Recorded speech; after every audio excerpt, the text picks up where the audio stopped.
if you want to see what a joke the mainstream media has become, it's not just perfectly timed ISIS campaigns. The joke is the mainstream media is going to actually be covering the Clinton presidential campaign trail. Now, just take a look at how they've covered her first few days on the campaign trail since her big announcement. She went on this spontaneous road trip to Iowa, right, as if anything she does is spontaneous. And the media has been closely following her every move. The CNN was like, breaking news, Hillary Clinton talks to a 19-year-old at the gas station. She won't talk to any of our reporters, but she'll talk to an average American. But the fact that Clinton stopped at a Chipotle for a burrito bowl has garnered more headlines and more coverage than the fact that Clinton wiped her email server clean. Now, Adon Salazar reports that CNN scrambled to provide up-to-the-minute coverage on all the mundane details of her outing. And they were wondering, well, why didn't she go to McDonald's instead? Why Chipotle? And then the New York Times was speculating if her above-average order was like the normal Chipotle means of everyday Americans, or was it a polarizing order? Was that burrito bowl a little polarizing there to the American people?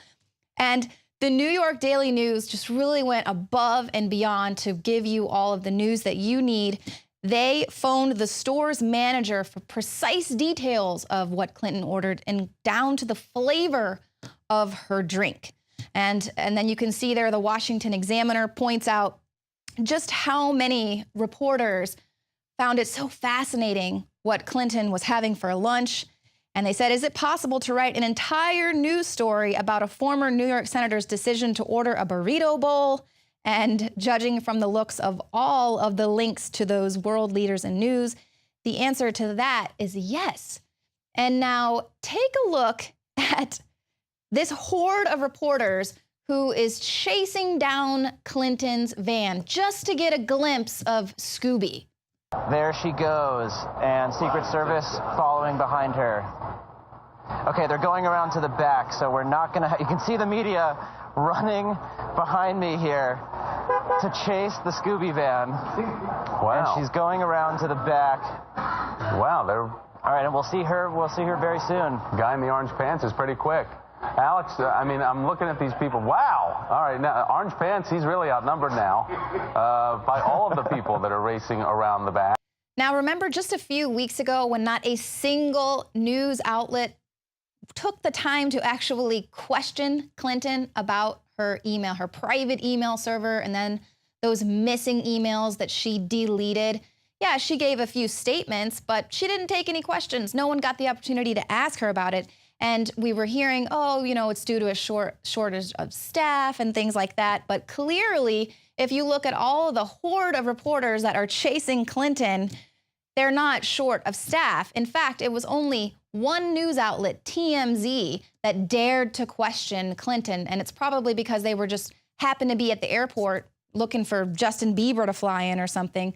But then the Huffington Post goes and makes fun of TMZ, the only outlet that dared ask her a question, and they just call him out on how they spectacularly failed because Clinton just walked right by him and she wouldn't answer.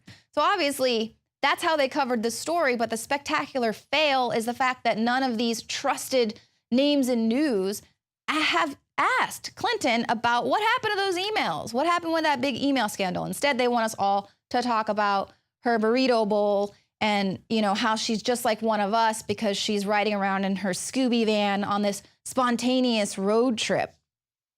But one man has an answer for America. His campaign is pretty much letting Americans know that they can do exactly what they can do when Clinton gets elected. Basically, drop your pants and bend over for Hillary. Now, this is a gay Hillary Clinton supporter, and he started an I'd Bottom for Hillary campaign to encourage Americans to submit to the presidential candidate.